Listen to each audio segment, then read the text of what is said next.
union sacrée zali ekotikala et changer makate nazali komona bato ebele na kati ya union sacrée kolinga kobundisa union sacrée kolinga batia babiloko moko ne nazoyo kaneti ya police de circulation soki routière ba ko benga ngo soki PCR ekoya ko remplacer union sacrée.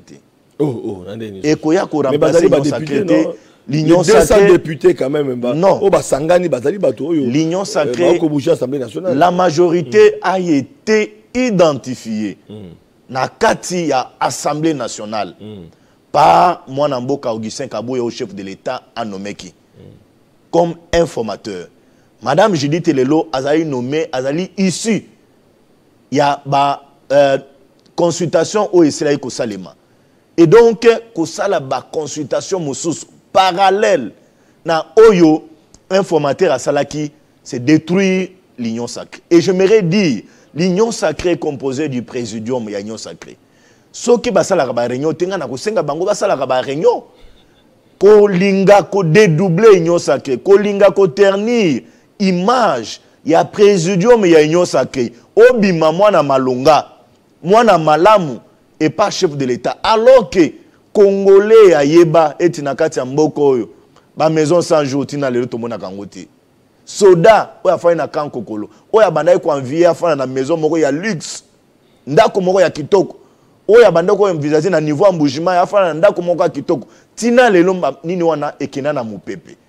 Et donc nous ne voulons pas voir les erreurs du passé se répéter au sein ya kati ya union sacrée. Et donc na ko senga na ba cause. Kabiso Union Sacrée, va comprendre que non, la seule structure que nous avions aujourd'hui, c'est l'Union Sacrée.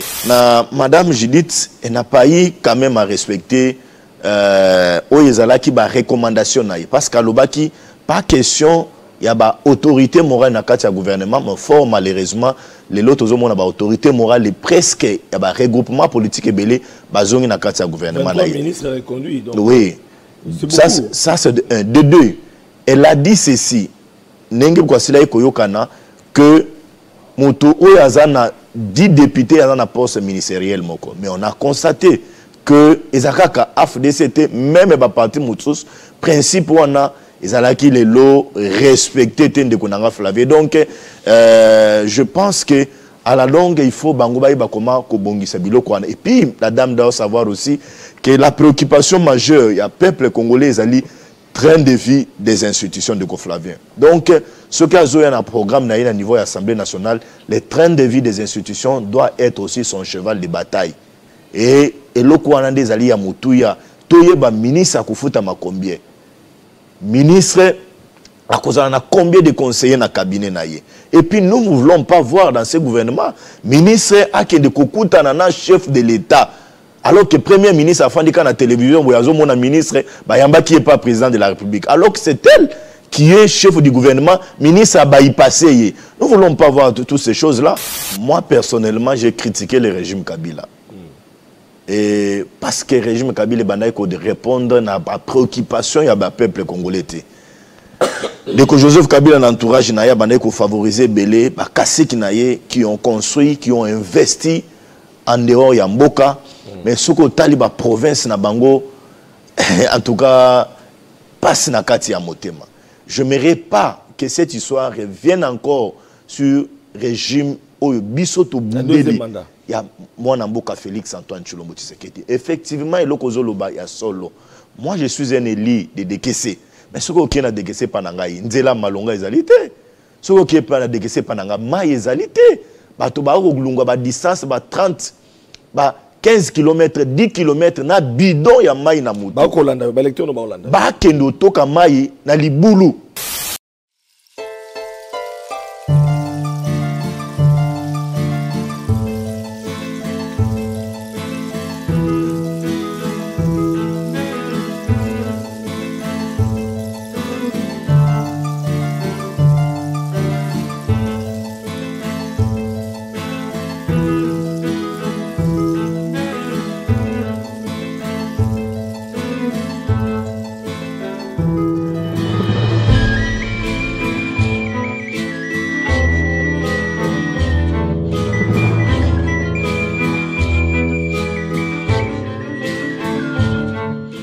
mbote na bino bande kobozuli bako ya kolanda biso mokola lelo ezali mokola yenga topesa kambote lisusu na bakongomani nyonso oyo bayebi ete Kongo ezali na mikakatano ezali na makambo ebele bakolele pa nzambe po ete Kongo kende liboso pe boyebi ete bayi politique na mboka na biso bakobonga manganga pona ko investir gouvernement souminois boyebi ete gouvernement souminois kolanda na oyo ezali kokamba mama Judith Tuluka yemoka kende ko déposer déjà programme otobengi manaka ya Mbula Matadi manaka ya gouvernement na ye kasi na bokamemi ya Assemblée nationale na mwana mboka Vital Kamerhe oyo bayambaki manaka wana pe batalisaki ete na mikolo koya tokoleka na investiture ya gouvernement boyebi ete mikakatano ezalaki makasi na kati ya union sacrée frustration ezalaki sima ya kobimisa composition ba membre oyo bazali effectif ya gouvernement souminois na ngambo ya bakeli mibeko ba député na ngambo pe ya ba regroupement politique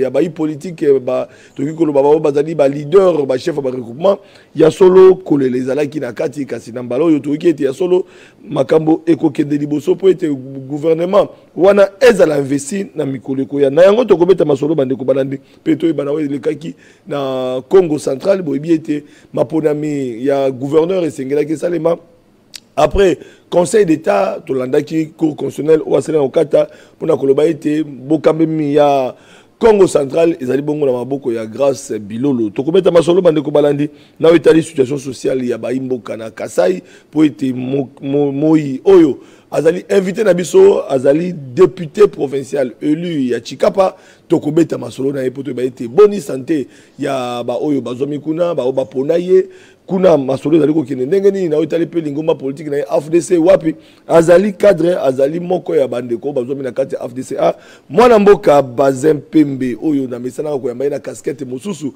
lelo mbala liboso na yamba na casquette na ye na poso na ye ya député provincial honorable sénateur parce que candidat sénateur na habité sur les kangindeni mwana mboka Bazin Pembe mbote pe boye malam. Merci beaucoup ndeko Flavien pour la invitation. Merci na ba congolais nyon surtout ba kozwa ndingisa ya kolanda biso nazali élu ya circonscription électorale ya DKC na province ya Kasai chef lié Chikapa des places tozali ko siéger effectivement nengo uti koloba tozala ki ba candidat sénateur mais toseli koyeba ke maponami ya ba sénateur elekaki na mbilinga moko ya makasi ya kokosa ba congolais ezalité c'était de la corruption et on n'a pas vu la conscience des gens correspondent na ba discours ya bato correspondent na moralité ya bato mbongo nde cela ekotambola mais moi j'ai fait exception j'ai honoré parti politique na ngai regroupement politique na ngai j'ai honoré mon autorité morale professeur sénateur Modeste Bahati Lukwebo asila koloba pas question ya côté ka voix nazalaki candidat, je me suis voté, nazalaki ka voix nanga moko. Donc pour moi c'est une joie parce que nazana ba bot il y a ligne, il y a regroupement politique na biso AFDC. Lelo yo AFDC frustration tout est constaté yango na sima ya koyeba résultat ya ba oyo bazali ko composer gouvernement Tuluka gouvernement souminois to monaki ya solo ba chef ba parti politique ya ba regroupement politique AFDC également to yokaki grassement dedans et pas ya bande ko mususu na kati ya lingoma politique na bino pour la komona été au-delà ba député bozui kasi na otali partage ya gâteau AFDC a été encore victime une fois de plus est-ce que qui m'écoute? Bon, ce qui est vrai que moi personnellement nazwaka mwangonga ya kokutana na mwana mboka professeur sénateur Modeste Bahati Lukwebo kosolola na ye makambo ya Congo. J'ai toujours compris na ba échange na ngana ye intérêt général ya mboka ezaka na kati ya motema na ye. Le bien-être ya peuple congolais est la préoccupation majeure pour na ye. Et je l'ai toujours dit aux gens Bahati bomona ka wana bolobaka ye kaka ba poste parce que beaucoup tana na été pour na kosolola na ye ba poste le belaka été pour lui c'est le Congo. Pour lui, c'est son accompagnement et pas président de la République, Félix Antoine Tshilombo Tshisekedi, pour reçu mandat naïe. Na devoir, il y a redevabilité au chef de l'État, azanango vis-à-vis du peuple, et puis na ba promesse, au yé, à cela que ça le peuple congolais, na ba élection, la campagne au dossier comme on en a 2000 28. Le pourquoi nous avions accompagné le chef de l'État. Et pour Nabiso, AFDC, souci Nabiso, ils ont la quête, non, bah, veille, le chef de l'État, on a, ils ont la matérialisé, peuple congolais, allié comme il faut, courant, ils ont là, maille, ils ont là, et Banaba Kendekela, ça l'aise avec la gratuité et enseignement, les lots, et gratuité et maternité, ils ont la programme moko pérenne, où ils ont se concrétiser dans le vécu du peuple congolais. Donc, vous pouvez être apaisé que Bapo c'est le Belakabat, le côté de l'autre côté, c'est le Congo qui prend Namboka Bat le côté. Mais il y a aussi un problème. Il faut qu'on reconnaisse et que Madame Judith n'a pas eu quand même à respecter qui ba recommandation parce qu'à l'obaki pas question il y a ba autorité morale dans le gouvernement mais fort malheureusement les autres ont ba autorité morale presque il y a ba regroupement politique et belé ba zongi dans le gouvernement là. Ministre reconduit donc. Oui. Ça c'est un de deux. Elle a dit ceci. Nenge kwa sila koyokana que moto oyazana 10 députés dans la poste ministérielle moko mais on a constaté que Ezakaka AFDC même ba parti Moutous principe wana ezalaki les lots respectés de konanga Flavier donc je pense que à la longue il faut bangoba ba comment ko bongisa biloko wana et puis la dame doit savoir aussi que la préoccupation majeure il y a peuple congolais ezali train de vie des institutions de Flavien. Donc, ce qu'il y a un programme à niveau de l'Assemblée nationale, le train de vie des institutions doit être aussi son cheval de bataille.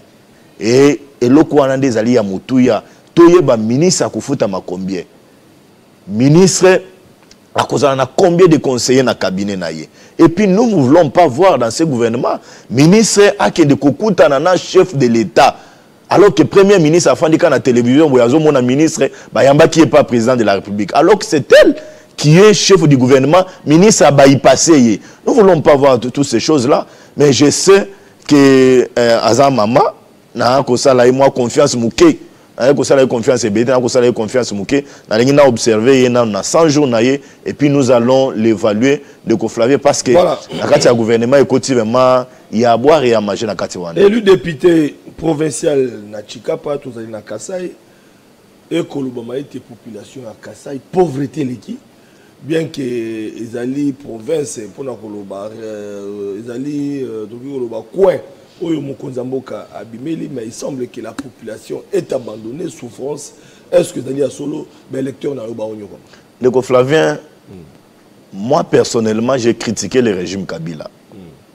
Et parce que le régime Kabila est répondre à la préoccupation du peuple congolais.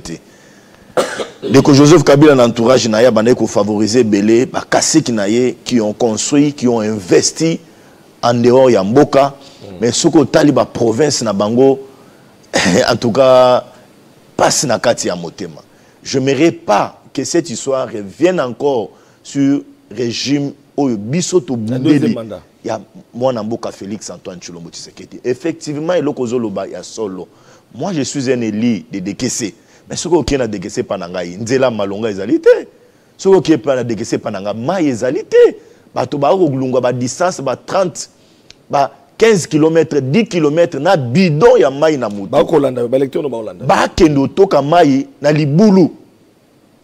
Maï ko chlore na katité, mais Maï moko ya ruisseau. Attaque ils ont maï pire mais on sentir que nos difficultés ngomba munene pona moto amatana mwana il y a 10 ans amatana bidon ya maï ezate courant ezate na décaissé nous avions un hôpital de référence nous laissé par les Mindele à l'époque mais les lots ce comme un hôpital de référence wana soko kotina kati mbeto ya malonga ezalité dispensaire ya malonga ezalité ba infirmier un paiement n'en parlons pas non mécanisé mais nous sommes au Kassai ndiko nanga Flavien soko lungue Kinshasa pona okoma ipa nanga na décaissé ali casse-tête likolo moto soko zana mu Congo ya makasité okozonga Kisasa te okotika la kuna parce que choc oyo okozona mu Congo et ali passé voilà. C'est pourquoi ngana ko senga na bandeko nanga ya Kassai bozala na confiance nous avions été élus tokokanga muno côté moto ko intimider pebiso akozala te parce que tolobaka union sacrée ali poubelle te union sacrée ezali loko ya ko caresser mabete le mal reste mal donc lelo na Kassai na ko yebisa bandeko nanga bozala calme nous avions eu l'élection et gouverneur, nous avions un gouverneur, moi Namboka Crispin, Mukendi, il y a eu deux PES. Je sais que tout cela qui koyoka discours naïe jour à un niveau de l'Assemblée provinciale à Kassai pour l'élection, je suis convaincu que Nabiso Baili, nous allons travailler dans l'unité pour l'émergence de Kassai pour désenclaver le territoire surtout les lots et aller composer Kassai Chikapa, Chikapa ville, Luebo, Ilebo, Dekese, la province, on a cité comme donc nous allons travailler main dans la main pour que la province aille de l'avant sans complaisance de Gonanga Flavien. Voilà, les erreurs du passé, mon Konzamboka. On ne va pas qu'ils ont gâté. Tout le monde dit qu'il y a des Konambi sur Kassai parce qu'ils font partie, sont des Congolais. Cette fois-ci, moi et Sengo. Pour nous, on a été Mbulamata de Soumino et Talapekuna. Pour être passé, les Kiné Bozagoyoka élu, il y a Dekese, tout allez na Chikapa, tout allez na Kassai. Parce que l'équipe, tout le monde a consoeur, même sous confrère, oyo basala ba reportage comme on a été balobi province oyo nzale leki zali na Kassai et que ça la Sony Mokonzamboka et surtout que zali province d'origine et que ça la pe malamu tout le monde a pe été solo kolobate non ce que to bandi kuna ba kolobate zali tribal parce que ça aussi il faut le dire. Nous sommes Konzamboka bandaki et pas naïe bakolba aza tribaliste yango moni akochaka kunate akota la place sur la communicateur sur l'habité sengeli ka bana Kassai ba souffrir parce qu'azali originaire à Kassai soka bandi kuna bakofinga et tribaliste na habité non mon Konzamboka lelo soko kei par exemple na a province à Kassai na Mbujimai soko tali ba école oye tongami na province à Mbujimai y a pas match soko tali ba hôpitaux, oye salemi na province à Mbujimai, il n'y a pas match. Soko tali aéroport, il y a Mbujimai lelo, bazali kolati sango langi ya sika. Et même na Mbujimai, il y a une université oye zali kotongama. De même aussi na Kananga, il y a une université zali kotongama. Mais soko okei na province ya Kassai, chef lié Chikapa, toko senga na Mokonzamboka, kembala oyo pe. Oui, mbala oyo na programme. Le message est clair. Na ça na programme il y a Maman Judith Soumino, même na programme il y a ministre il y a enseignement supérieur et universitaire. Nous voulons voir aussi une université construite dans la province ya Kassai parce que bana Kassai balongwaka Kassai te bakende Kananga bakende Mbujimai baya Kinshasa bakende Kisangani bakende Lumbashi. Nous voulons aussi voir la province ya Kassai chef lié Chikapa voilà, une université et même aussi la province ya Kassai tolingi to mona pe Mokonzamboka atongela hôpital la province ya Kassai et kozala malamu plus de 10 minutes c'est la province parce que ozamo lobeli akuna oti mosika. Oui, quand même, mais ça, tu as la province, tu as au moins 10 minutes.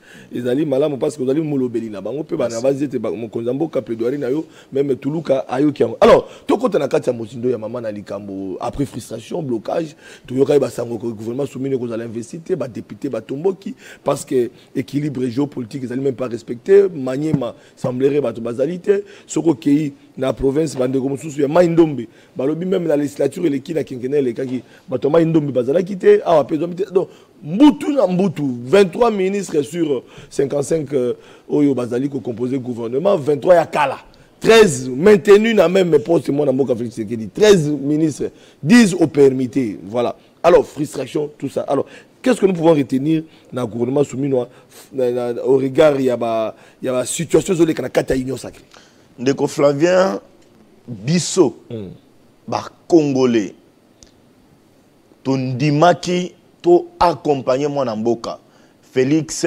Antoine Tshilombo Tshisekedi la création il y a union sacrée tozala kiwana et nous avions accepté d'accompagner cette vision salvatrice oyo moboko nango ezalaki sur le bien-être et à peuple congolais et donc union sacrée zali ekotikala et eko changer makate nazali komona bato ebele na kati ya union sacrée kolinga kobundisa union sacrée kolinga batia babiloko moko ne nazoyoka neti ya police de circulation soki routière ba ko benga ngo soki PCR ekoya ko remplacer union sacrée ekoya ko remplacer union sacrée l'union sacrée députés quand même non o basangani bazali bato oyo l'union sacrée ko bouger assemblée nationale la majorité a été identifiée na kati ya Assemblée nationale par Mwana Mboka Augustin Kabouya au chef de l'État a nommé qui comme informateur. Madame Judith Lelo azali nommé, azali issu.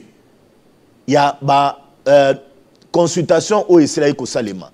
Et donc, Kosala ba consultation moussous parallèle na Oyo, informateur à Salaki, c'est détruire l'union sacrée. Et j'aimerais dire, l'union sacrée est composée du présidium et l'union sacrée. Ce qui va la réunion, tenga na kosenga bango ba la réunion. Ko linga ko dédoubler l'union sacrée, ko linga ko ternir image, il y a présidium et il y a union sacrée. Obima mwana malonga, mwana malamu et pas chef de l'État. Alors que Congolais à Yeba et Tinakati Mboko, ba maison sans jour, tina le to mona kangote. Soda, oya fa na kan kokolo. Oya bandai ko envier fa na maison moko ya luxe. Ndako moko ya kitoko. Oya bandai ko envisager na niveau embouchement ya fa na ndako moko ya kitoko. Tina le lomba nini wana ekena na mupepe. Et donc, nous ne voulons pas voir les erreurs du passé se répéter au sein de la Katia Union Sacrée. Et donc, nous avons une cause. Comprendre que non, la seule structure que nous avions aujourd'hui, c'est l'Union Sacrée. Le PCR ne peut pas venir remplacer l'Union Sacrée na Katia Mboka Nabiso. Donc, tous, nous accompagnons la vision Union Sacrée. Mais et là qu'on a constaté par Madame Judith, consultation sur consultation et l'équipe est belé. Est-ce que cela ne prouve pas que le travail abattu par Augustin Kabouya, ils ont là qui travaillent moko adéquat et atteindre l'objectif, parce que Madame Premier ministre a sali la consultation dans le niveau du Parlement, président de l'Assemblée nationale Vital Kamerhe, Yepé Ayamba qui va chef de regroupement. D'abord sortir au gouvernement, ou créer ma frustration pour la Kimia Kamera gagner quand même la cohésion. Tout le monde qui modeste qui a témoigné et que cette fois-ci, Bandimi qui accompagné l'investiture du gouvernement, coup de chapeau dans Vital Kamerhe, coup de chapeau dans Toulouka, ou à cause de ça peut être qui mais ça. Flavien, Kabouya semble qu'il a échoué. Tango lobby, consultation, informateur, ngana moto, nazalaka, na baati lukwebo tango baati azalaki nommé informateur na gouvernement ya Yambo, ya président Félix Antoine Tshilombo Tshisekedi. J'ai travaillé pemeni ya baati lukwebo comme informateur. Je peux vous dire que ce n'était pas un travail facile oyo baati asalaka pour faire basculer une majorité, donner une majorité écrasante na président de la République Félix Antoine Tshilombo Tshisekedi. À l'époque, FCC a mis ça, nyon surtout, bana mbongo, bana ba contact partout, bazaki na ma média na maboko na bango. Mais Bahati a fait un travail extraordinaire qui a été apprécié par le chef de l'État et nous avions eu la majorité qui a amené le chef de l'État aujourd'hui dans la élection, qui a amené le chef de l'État aujourd'hui à stabiliser l'institution, tout continuer la gratuité et l'enseignement, tout continuer dans le bilog moussou. Donc, c'est pour vous dire et dire aux Congolais que vous allez nommer informateur, ce n'est pas travail à mouquer. Ceux qui m'ont sali, tous ont courage, il y a qu'on remercier, il y a qu'on féliciter, désacraliser, déstabiliser, dénigrer. Moussala ya mouninga sali et Ali Malamoté. Nous sommes prêts. Tout le monde a gouvernement, Madame Judith, ils allaient investir. Notre autorité morale, professeur sénateur Modeste Bahati Lukwebo l'a dit, que nous accompagnons d'entrer en jeu, on a émis que nous devons accompagner le gouvernement. Mais nous disons, nous allons accompagner le gouvernement avec un devoir de redevabilité vis-à-vis du peuple congolais. Tout le monde a chantier ya Nzela, tout le monde a chantier ya Maï, tout le monde a chantier ya hôpital, tout le monde a Kimia ezonga na kati ya mboka na biso République démocratique du Congo et nous voulons accompagner nos forces armées de la République démocratique du Congo na mbongo oyezali ko bout oyuta na trésor public. On sait que l'Assemblée nationale reçoit les dotations. Nous allons nous peuple congolais surveiller de près ba dotation, ya ba recherche, ya nyonso tout et que na niveau Assemblée nationale pour que cette fois-ci likolo liso mon côté à cause de mon soso ma pango eso mamate parce que komi onganzami okomi mon conseiller institution ma pango eso mamate parce que tu es devenu ministre. Nous sommes très regardants parce que le chef de l'État a inculqué na katia makila na biso aden il y a état de droit. L'état de droit aussi dit la surveillance des institutions. L'état de droit aussi dit dénonciation. L'état de droit ne dit pas liberticide. L'état de droit, c'est le respect. Donc, c'est ça la vision au Biso Tokoyoka. Nous allons les accompagner. Nous demandons aux députés de faire leur travail. Mais nous disons à Madame Judith Suminwa, biloko ya komema ba député na ba consciambile. Okuta na bango, opesi bango kanyaka $1000. Okuta na bango $1000. Pour na batanga programme na yo tozo yo kete no $3000 et kopesa ma par député par député. Non, si nous allons dans cet élan, to faucher déjà ba ligne de départ. Inculquons aux gens le bien-être, le patriotisme d'abord. Regardons d'abord la nation. Tout un an, moi j'étais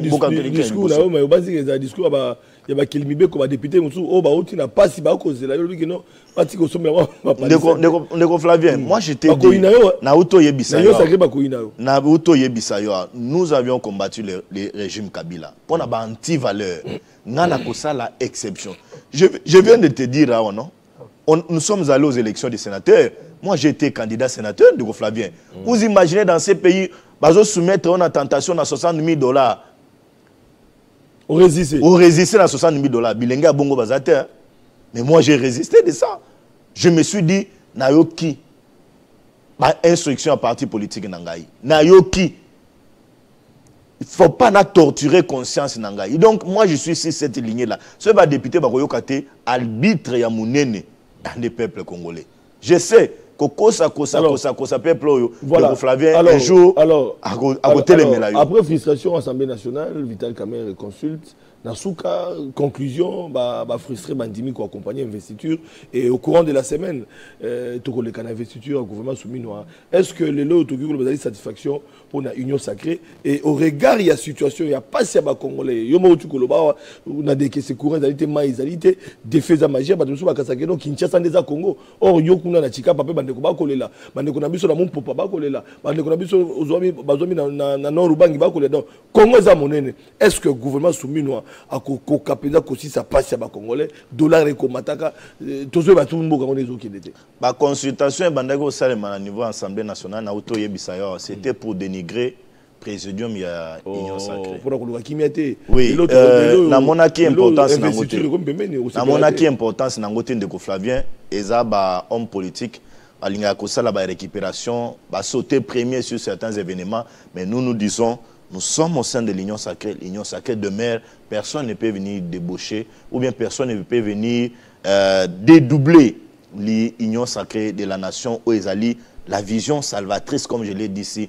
Il y a moi Namboka, président de la République, Félix Antoine Tshilombo. Tshisekedi, gouvernement, police de circulation, non. Nabi bien que PCR, Vital Kamerhe, Ozu Bandeko Moussousou Nakati, Jean-Lucien Boussa, Ozu Talaka, bon, Oebi, Anthony Bazali, donc, plus de 200 députés. Batomosusu, Otiko Sitewana. Bakozala laver dans l'opinion ceux qui ba sengu peuple congolais bolimbisi na mabe na bango basila ko sala peuple congolais ba luka bazo en otage ba journaliste bazo en otage ceci pour na ko laver image na bango et pas peuple il faut que senga peuple pardon et donc nous disons au stade actuel c'est le présidium de l'union sacrée Bahati Lukwebo il est encore très efficace même moral il continue encore même moral ndeko nangai wana même moral Jean-Marie Kassamba lobaki angwa ke Bahati excusez ngaya aneti nyao oko bois kaye na à partir à 6e niveau tina se yo kanisa ko panzana mais akokita bu akolomi bali na se et puis abando tambola et moi j'ajoute que Bahati Lukwebo reste une valeur pour ce pays. Pour Bahati Lukwebo, c'est l'intérêt général et le peuple congolais. Ce n'est pas les postes qui vont déstabiliser Bahati Lukwebo. Bahati Lukwebo vient voir le bien-être du peuple congolais. Aligna mona, ba électeur, il y a lieutenant naï basé peu me la décaissé, Koureizala, Maïezala, Nzele Salema. C'est ça c'est Bahati Lukwebo. Tout le monde va départ sur la crise Mukendi, Bakenda, tout le monde a le gars Bakakolongo. Médard a frustré, mais yo quand même ça va, je vois. Non. Moi je sais que AFDC Bahati c'est une école. Ozoyoka. Moi je n'accompagne pas Bahati par flatterie. Je vois Bilenge Bello Yambaka Bangwawa qui accompagne Bahati Lukwebo par flatterie. Mais moi j'accompagne, je suis en train de me ressourcer sur le plan politique. Je suis en train de me cultiver sur le plan politique.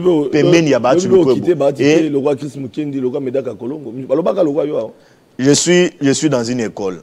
Dans une école, ceux qui n'ont pas de classe, ceux qui n'ont pas de classe, na katikati. Ceux qui n'ont pas de classe, na katikati. Na habité expérience dans la politique. Donc je continue encore à prendre. Yozana nous quand même. Donc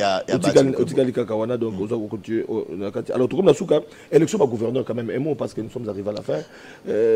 Arrêt à cour constitutionnel et annulé arrêt conseil d'État. Alors, vous allez juriste, vous allez avocat, aucun qui expliquer dans Congomani parce qu'on ne comprend plus rien là sur le plan des droits. De Flavien, oui, sur le plan des droits, et l'oko eutaki ko salemana par la Cour constitutionnelle, na lopoto toko bengango un abus des droits graves. Parce que tozana ba juridiction moko ya likolo na kati ya mboko. Nous avions la Cour constitutionnelle, nous avions la Cour de cassation, nous avions le Conseil d'État. Et nous avions aussi la Cour des comptes. Na kati ya mubeko o ezali ko organiser la loi organique o ezali ko organiser ba institution wana ba devoir na bango ils a très bien déterminé.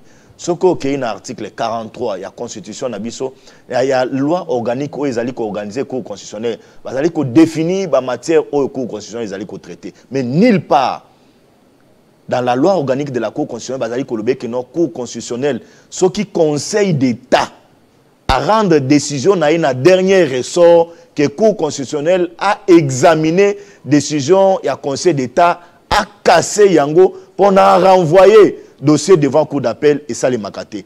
Le Conseil d'État ezali conseil ezali cour moko administrative. Naba degré ya liboso ezali naba cour d'appel o ezali ko chala office ya ba cour administrative. So ba kati na premier degré et simbité ba motoyo a longité azana droit na ye ya kosala recours na ye devant Conseil d'État. Ce qu'on sali recours devant Conseil d'État kati likambo. Et donc problème wana esili. Mais na komona décision oyo cour constitutionnelle asila ikozwa pona ko casser décision ya Conseil d'État, c'est un abus des droits de konangai grave. Et moi je dis les juges du Conseil d'État basila ko rendre décision na bango valable ba sengi na seni a organisé l'élection et la CENI a bimisi calendrier na date à les 7 pour la élection seulement. Fort était l'étonnement et les Congolais ont constaté que non, la Cour constitutionnelle nous a créé un précédent grave. Il y a quoi annuler décision du Conseil d'État ko yebisa ko confirmer na ndeko Congo central wana ko instruire na cour d'appel ya Congo central ba comment ko confirmer décision wana ça c'est du jamais vu lelo ba créer les biso loko moko na appareil judiciaire na biso un précédent grave to éviter comment to se passer là to mona cour à 4 après erreur matérielle cour à se déduire à se dédire tout ça là est-ce que zaka binote il sali makana union sacrée donc quand kabila blo ngai nazali ko senga ba konzi ya ba juridiction nyonso wana moko na moko à respecter oyoza chana mais loko cour constitutionnelle sali contre Conseil d'État mais vraiment ils a pas tranché grâce bilo le gouverneur. Donc, non mais l'irrégularité demeure. L'irrégularité demeure. Voilà, bah également, on dit que Fifi revient pour la 3e fois. Tant que ça les raté, mais on donne encore la place lobby. Félix Yacoub est appelé 3e mandat parce que Fifi Massouga l'a fait. Donc, je suis d'accord. Je suis d'accord pour je suis d'accord pour les réformes. Il y a loi électorale. To longola et loko yaba cumul yaba fonction.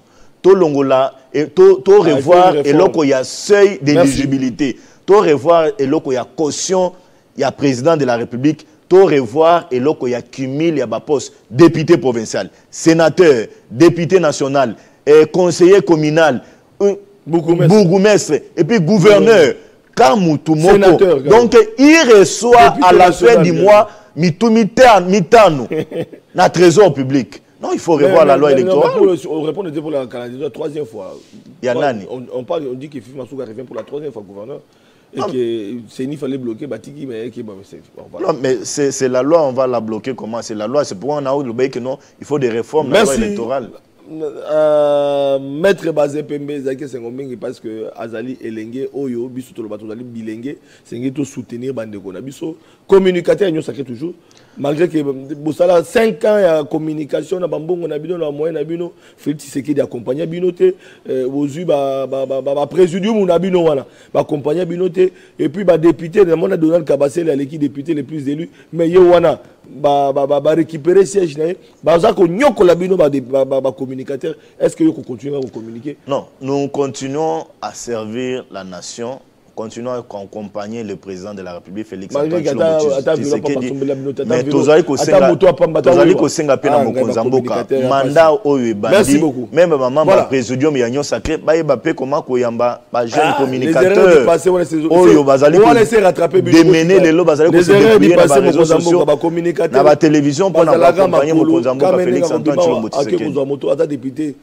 Provincial mais comme abandi azuna mbongo ta ozwaka moto akei passe mais ba communiquer 5 ans mais bamso bazo palissade balobaka te bana ba bureau climatisé mais bango chaque fois ba ko ne ko communiquer rapport aux la réli aux aki réli mais na base que Félix Tshisekedi plaidoirie nanga kipe bango ata na ba catch sala bango don baza pe belete voilà bande ko banandi to comme na suka ezaki sengo mingi pour na biso pour na yamba mona mboka maître Bazin Pembe o lelo azali député provincial élu na Chikapa na Kasai na deke c'est précisément moko ya bakambi na kati ya lingoma politique babengi AFDC pour être azali pe moko ba cadre kuna. Merci beaucoup na bino batundu ba ko landa biso tokuta na bino mokolo mosusu na invité mosusu pour na kobeta masolo mboka.